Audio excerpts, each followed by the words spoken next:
Kaubamaja meeldis Kunksmoorile küll, aga ta ei suutnud siit midagi valida. Paistab, et kingitus peab jääma ostmata, ütles ta trummile. Kas teile siis tõesti midagi ei meeldi, ehmatas trumm. Mitte just seda, ütles Kunksmoor, aga mul pole siit midagi vaja. Ega inimesed siis ainult neid asju osta, mida neil vaja on, ütles trumm. Inimesed ostavad sellepärast, et neil oleks igasuguseid asju. Ja trumm ostis Kunksmoorile kauni laia servaga kübara.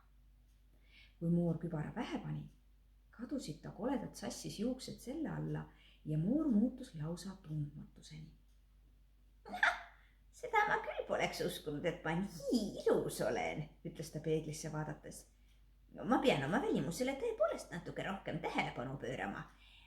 Mul oleks vist vaja ka uut kleiti. Siis ostis trumm Kunksmoorile valge pitskleidi. Heldeke, ütles Kunksmoor.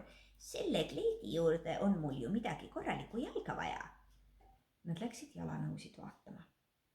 Kunksmoorile hakkasid meeldima roosad, läikivad, pika varrega saapad. Need tõmbas ta kohe jalga. Nüüd läks Kunksmoor hoogu. Tal oli äkki vaja veel tohutult palju asju. Kõigepealt ostsid nad kuldilustustega käekoti, valge siidvoodriga roosa mantli, mitu tosinat pitsiga taskurätikut, õhukesi ja pakse salle ning igat värvi kindaid, millest muist päris küünarnukini välja ulatusid, muist napilt peopesa ära katsid. Seejärel laskis Moor endale tuua igasuguseid kuldseid ning hõbedasi kilinaid ja kulinaid, kette ja võrusid, mis ta endale kaela ja käte ümber pani. Mõnel neist olid kellukesed küljes ja need helisesid ilusasti, kui Kunksmoor ennast liigutas. Siis ostsid nad veel kuldvarrega vihmavarju, millele olid punased roosid peale maalitud ja suurte roosade klaasidega prillid. Trumm ei saanud enam Kunksmoorilt silmi ära, nii kaunis oli Moor ta meelest. Seejärel ostsid nad veel suure hulga kellasid ja kohvikeskeid, peegleid ja triikraudu, hõbelusikaid ja kullakarvataldrikuid ja hästi palju lõhnaõli, puudrit, pumatit, kreeme ja šampoone, sest Kunksmoor oli vaimustuses kõigest, mis hiilgas või hästi lõhnas. Kui kõik ostud olid autosse kantud, jäi veel vaevalt ruumi üle ja kõigist neist odööridest, lesioonidest ja odekolonnidest hakkas auto lõhnama nagu kevadine lilleaed. Ütles Kunksmoor peenelt, kui nad autosse istusid. Ma usun, et olen tõepoolest loodud millegi parema jaoks. Ma mõtlen, et olen loodud just linnaelu jaoks. Nad sõitsid läbi inimestest ning autodest kihavate tänavate, mööda suurtest ilusatest majadest, mitmesugustest ausammastest ja purskkaevudest ja Kunksmoor oli vaimustuses kõigest, mida ta nägi ja ütles aina. Siis peatus trumm ühe kõrge tornitaolise maja ees, mille tipus asetses mugav kohvik. Nad sõitsid liftiga üles ja astusid kohvikusse. Ilma peatumata suundus trumm ühe aknaaluse laua juurde ja istus laia punasesse tugitooli. Kunksmoor laskus graatsiliselt tema vastu teise tugitooli. Ütles ta ja vaatas läbi roosade prillide ringi. Aknast paistis linn ja meri linna taga. Trumm tellis kooke, jäätist ja vahukoorega kohvi. Kunksmoor sõi ära kõik jäätise, vahukoore ja koogid, mis talle olid toodud. Ja siis sõi ta ära veel kõik selle, mis oli toodud trummile. Ja kui kõik oli otsa saanud, ütles Kunksmoor. Ma sööksin küll meeleldi veel mõned koogid ja veidi vahukoort ning jäätist.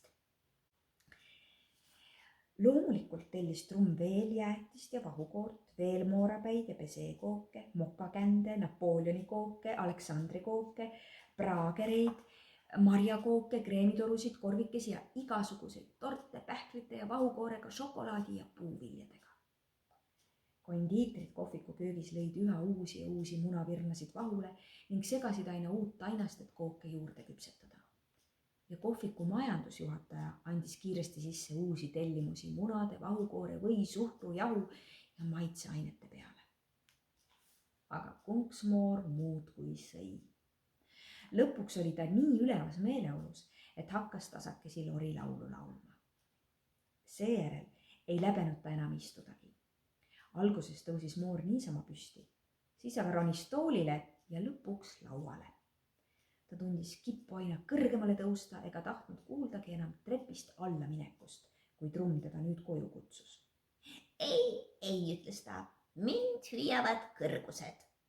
Ta võttis käekotist oma õhupalli, puhus selle täis ja lendas keset päist päeva kohviku aknast välja.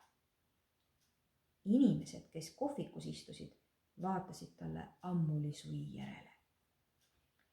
Ka tänavatel ja väljakutel jäid kõik seisma. Autod, bussid, trammid peatusid ja sõitjad tulid neist välja, et talle järele vaadata.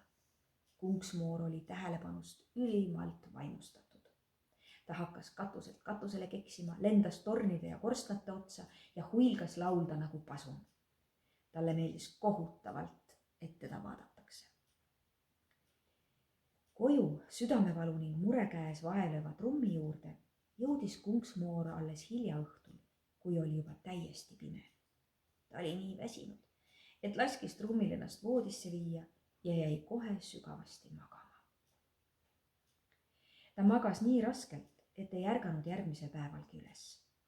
Nii möödus terve täiskuu neljapäev, ilma et trummiga oleks midagi ette võetud. Kunksmoor ärkas alles reede lõunapaiku. Tuli oodata järgmist täiskuu neljapäeva. Selleni oli terve kuu aega. Kunksmoor hakkas oma välimuse peale rõhku panema. Tal oli nüüd kogu aeg tunne, et ükskõik kus ta ka ei viibiks, näevad, märkavad ja vaatavad kõik inimesed ainult teda. Ja seepärast hakkas ta ennast ikka rohkem ja rohkem ehtima. Mida rohkem ta ennast üles lõi, seda rohkem ta igal pool tähelepanu äratas. Aga just tähelepanu meeldis Moorile väga. Hommikuti läks tal nüüd riidesse panemise ja igasuguse mukkimise peale nii palju aega, et nad pääsesid trummiga hommikulauda alles siis, kui kohv juba täiesti jahtunud oli. Trummi ei häirinud see hommikune ootamine aga põrmugi. Tema maalis sel ajal muudkui vesivärvidega kõike seda, mida ta oma pikkade meresõitude ajal näinud oli. Ta oli väga õnnelik, sest nii palju rahulikku joonistamise ja värvimise aega polnud tal veel elus enne olnud. Jahtunud kohv ei maksnud selle kõrval midagi. Pärast hommikusööki läksid nad iga päev autoga ostusid tegema. Kunksmoori riide ja ehte tagavara kasvas pead pööritava kiirusega. Moorist sai nii peen preili, et aina vaata ja imesta. Pärast ostusid käisid nad kohvikus kooke söömas. Õhtuti aga jõid nad kodus kibuvitsamarjateed ja ajasid televiisorit vaadates tarka juttu. Trumm käis aina peale, et Kunksmoor kirjutaks oma tarkustest teadusliku raamatu, millest võiks kogu inimkonnale tublisti kasu olla. Kunksmoor ütles, et see on trummil väga huvitav mõte. Seejärel läks Moor harilikult ikka väga vara magama, et järgmisel päeval ilusti värske ja puhanud välja näha. Ühel hommikul astus Kunksmoor aga ebatavaliselt vara ja veel hoopis öösärgis ning hommikumantlis suurde tuppa, kus trumm parajasti innukalt Aafrika õhtutaevast maalis. Kunksmoor oli nii vaevatud olekuga, et trumm otse ehmus. Mis on, hüüatas ta. Ma olen täiesti magamata, pomises Kunksmoor närviliselt ja trummeldas sõrmeotstega vastu laupa. Mul on kõik segamini. Mis on juhtunud, küsis trumm murelikult. Veel mitte midagi, oigas Kunksmoor, aga varsti juhtub küll. Läheneb suur õnnetus. Juba keskööst peale näen ma igasuguseid koledusi. Ma olen oma nägemustest täiesti ära piinatud. Me peame midagi ette võtma, hüüdis trumm. Linnud, ütles Kunksmoor pingeliselt enese ette tühjusse vaadates. Ikka need linnud, aga ma ei saa aru, mis nende lindudega on. Ma ei tea üldse, mida ette võtta. Mina kui endine laevakapten tean aga seda, et igas olukorras on peaasi tegutsemine, ütles trumm tarmukalt. Õnnetuses pole midagi ohtlikumat kui käte rüppe laskmine. Me sõidame kohe välja. Kunksmoor ringutas käsi. Ma ei suuda enam taluda, ägas ta. Mis linnud need on? Lähme, ütles trumm otsustavalt ja haaras Kunksmooril käest kinni. Nad tõttasid trepist alla, trumm ajas auto garaažist välja ja aitas Kunksmoori autosse. Moor oli kui kuutõbine, ta aina oigas ja ägas.